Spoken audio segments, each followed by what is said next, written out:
लम्हों की खुली किताब है जिंदगी, ख्यालों और सांसों का हिसाब है जिंदगी। कुछ ख्वाहिशें पूरी और कुछ ख्वाहिशें अधूरी, इन्हीं सवालों का जवाब है जिंदगी। जिंदगी है तो रवानी है और रवानी है तो ही तो जिंदगानी है। हेलो, नमस्ते, लव यू जी। आज फलसफा फिर जिंदगी का छिड़ा है। यही कभी मुश्किल होती है तो कभी हम मुश्किल खुद बना देते हैं, और जब ये आसान होती है ना तो उन पलों में हम हंसना, मुस्कुराना, जीना, मस्त हो जाना जैसे भूल ही जाते हैं। और जानते हैं, वही यूनिवर्स को ये संदेशा दे देते हैं कि हमें खुशियों से ज्यादा मुश्किलों की परवाह है, चाह है, और फिर वही हमें मिलती जाती हैं कई गुना। Again it's called manifestation. तो जनाब, जिंदगी के पास से जरा ध्यान से खेलिए।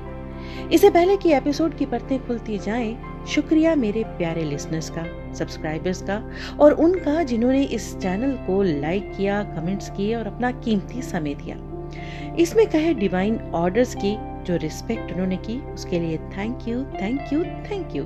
और शुक्रिया उनका भी जो इस चैनल तक आए लेकिन सुन नहीं पाए। आपका इस तक पहुंचना भी आपकी दुआ है, आपका प्यार है, आशीर्वाद है, और अनजाने में ही इस डिवाइन ऑर्डर के प्रति आपका ग्रेटिट्यूड भी है, जिसका मैं तहे दिल से सम्मान करती हूँ। बहुत से मैसेजेस अभी भी इस चैनल से रिलेटेड मुझे व्हाट्सएप पर आते हैं। उसमें आपका अपनापन और बेइंतहा प्यार झलकता है। आप सभी अपनों को मेरा बहुत सा प्यार और थैंक यू दिल से। बस यही प्यार आपको YouTube पर झलकाना है।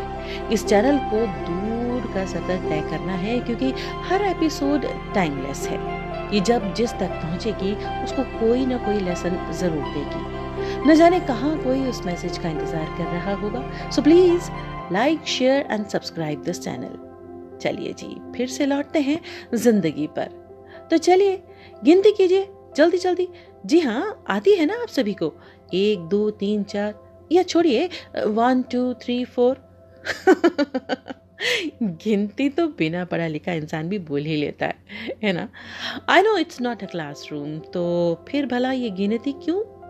तो जनाब, गिनती इसलिए कि ईश्वर के बनाए समय चक्र में केवल एक दिन में 24 घंटे या 24x60 1440 मिनट, या 24x60 यानी 86,400 सेकंड्स होते हैं।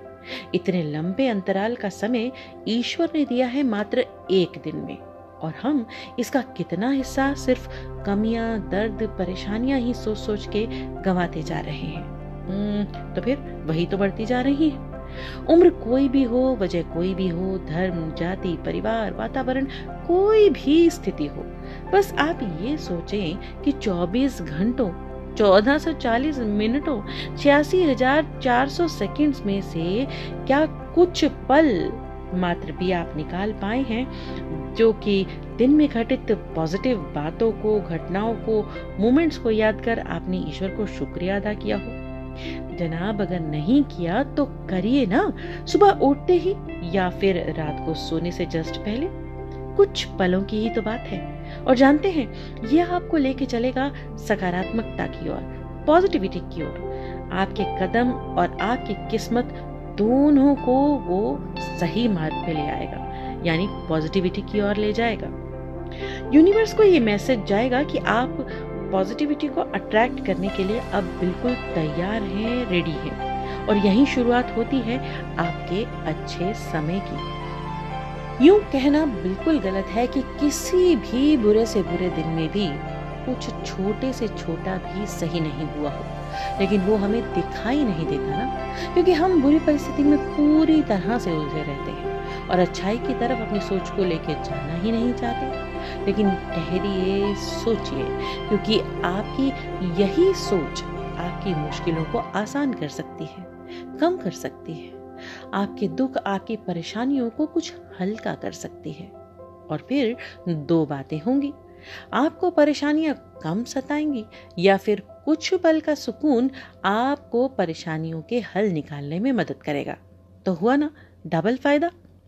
और इसके लिए ये जुमला तो बड़े ही काम का है। कि पहले इस्तेमाल करें फिर विश्वास करें। आजमाई हुई और गुणीजनों की बताई इन बातों से ही, इन उपायों से ही कालांतर में जीवन सरल थे, लोग संतुष्ट थे। समस्याएं तो सदैव से ही थी, उलझने, दर्द, परेशानियों ने बस रूप बदला है, लेकिन ये कोई नई नहीं है। आज हमें खुद को हील करने के लिए किसी न किसी बाहरी हीलर की, गुरु की जरूरत पड़ने लगी है। जबकि पहले संयुक्त परिवारों में, कस्बों में, गांवों में बड़ों को ही सयाना समझा कहा जाता था। उनकी बातों की पालना करना ही एक रास्ता हुआ करता था। अनजाने में वही हमारे हीलर्स का काम भी करते थे। दादी नानियों के टोटके, नाड़ी देख के इलाज, सूर्य देखकर दिनचर्या का पालन करना, सभी मौसमों के अनुसार ही खान पान करना ना सिर्फ हमें तंदुरुस्त रखने के लिए बल्कि सकारात्मक ऊर्जा भी देते थे, हमारे सभी चक्रा को बैलेंस रखते थे और हमें पॉजिटिव रखते थे। कोई भी ईर्ष्या, गुस्सा, जलन, एक दूसरे को नीचा दिखाना, धोखा देने जैसी बात बड़ा पाप बन जाती थी, जिसका प्रायश्चित कर स्वयं को इस पाप के फल से बचाने के लिए माफी मांग लेने में भी कोई शर्मिंदगी किसी को महसूस नहीं होती थी। लेकिन आज ईगो एक बहुत बड़ा मॉन्स्टर बनकर हर दिमाग पर हावी हुए जा रहा है, जो गलती करवाता भी है और फिर गलती ना मानने देता है और ना ही उसका पश्चाताप करने देता है। जिंदगी बीतती जाती है, वक्त हाथों से निकलता चला जाता है और एक छोटी सी गलती करने वाला भी ना जाने उस गलती को छुपाते छुपाते कितनी ही अनेकों गलतियां और करता चला जाता है। और यही वो अपने नेगेटिव कर्मास क्रिएट करता है, जो उसको जन्मों के फेर में फंसाते हैं। और कहा भी गया है कि एक नेगेटिव कर्म 100 गुना आके पलटवार करता है, जिसे भोगना पड़ता है। तो सोचिए जरा, जो इतने नेगेटिव कर्मास क्रिएट करते हैं उन्हें क्या क्या भोगना पड़ेगा, और वो लोग जो आज भोग रहे हैं उनके क्या पता कितने कर्म थे जो इतने गुना होके आज उन पर लौटे हैं। क्योंकि जीवन का चक्र इसी तरह कर्मों के लेन देन में ही चल रहा है। और समस्या ये है कि जिन दुखों, परेशानियों, दर्दों से हम परेशान हैं, उनकी जड़ को मिटाने को, कर्मों के खेल को और वर्तमान में शुक्राना करने को और जो है उसमें खुश रहने जैसी गूढ़ बातों को आज हम निरर्थक समझने लगे हैं। आज ये रोग भयंकर रूप से ग्रस्त कर रहा है। यहाँ मैं राब्ता रखती हूँ आपकी ईगो से, नकारात्मकता से। सब ऊपर ऊपर की फसल को काटने की होड़ में है, यानी ऊपर ऊपर से इलाज हो जाए, बस किसी भी तरह जल्दी से हम मुसीबतों से, परेशानियों से बाहर आ जाए। लेकिन जनाब, ये सिर्फ ऐसी हल्की फुल्की बीमारी नहीं है, ये एक दीमक की तरह खोखला कर रहा है भीतर से। जिससे पूछो आज उसी के पास सुनाने को कोई ना कोई दर्द भरी कहानी है। कब कहाँ कैसा धोखा खाया, कैसी चोट लगी, कैसा नुकसान हुआ, लेकिन हर कोई साथ ही उसके लिए किसी दूसरे को कसूरवार भी ठहरा रहा है। अपने कर्मों के हिसाब को कोई नहीं जानता, ना जानना चाहता है और ना ही अपना आगे सुधारना चाहता है कि कहीं आगे आने वाला कल ही सुधर जाए। ये सही है कि हमें आज में जीना चाहिए, we must live in present. लेकिन जनाब, फ्यूचर भी तो हमारे प्रेजेंट से ही बनना है ना।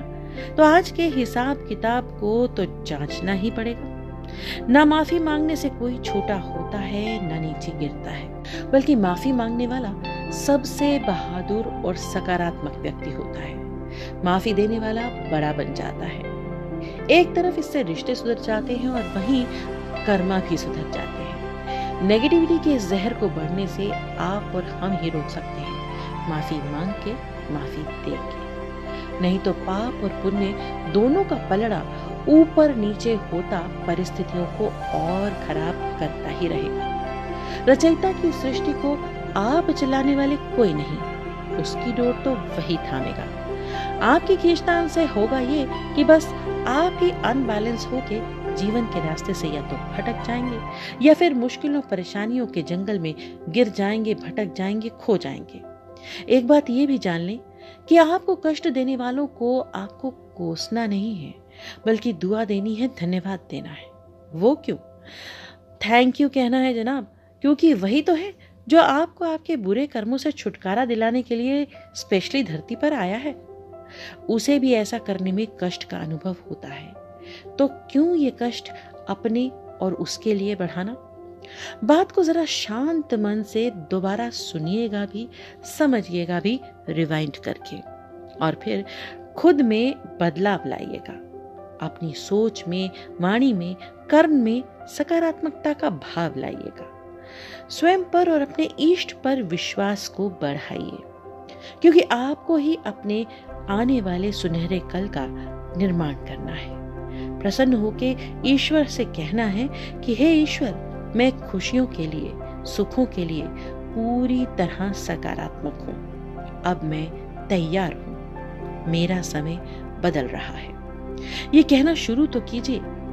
बड़ा ही मैजिकल सेंटेंस है, बहुत ही चमत्कारी, जो हर रोज बोलने मात्र से भीतर बाहर का बदलाव निश्चित है। और अब चलते चलते एक छोटी सी कहानी, प्यारी सी अनु की। विश्वास की डोर। हवाई जहाज में यात्रा करती अनु कानों में हेडफोन्स लगाए, अपनी गुड़िया को सीने से चिपकाए, आंखें बंद करे मुस्कुरा रही थी। लेकिन वहीं मौसम की खराबी से जहाज जोर से हिलता जुलता, क्रू और यात्रियों के समेत सभी का डर के मारे बुरा हाल था। कोई पाठ कर रहा था, कोई हाथ जोड़े कांप रहा था, कोई रो रहा था और कोई कहता जा रहा था कि हे ईश्वर, इस बार बचा ले। और तरह तरह के लोग देने का प्रयत्न करने वाले भी कम नहीं थे।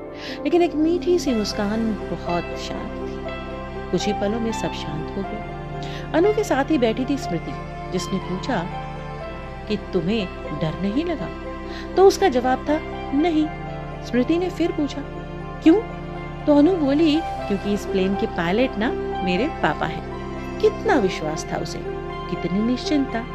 प्लेन बहुत ही सेफली लैंडिंग कर चुका था और हम जो सभी ईश्वर की संतानें हैं, क्यों डावाडोल होते हैं जब हमारे परमपिता हमारे साथ हैं, हमारी डोर उनके हाथ है और उनकी नजर प्रतिपल हमारे ऊपर है।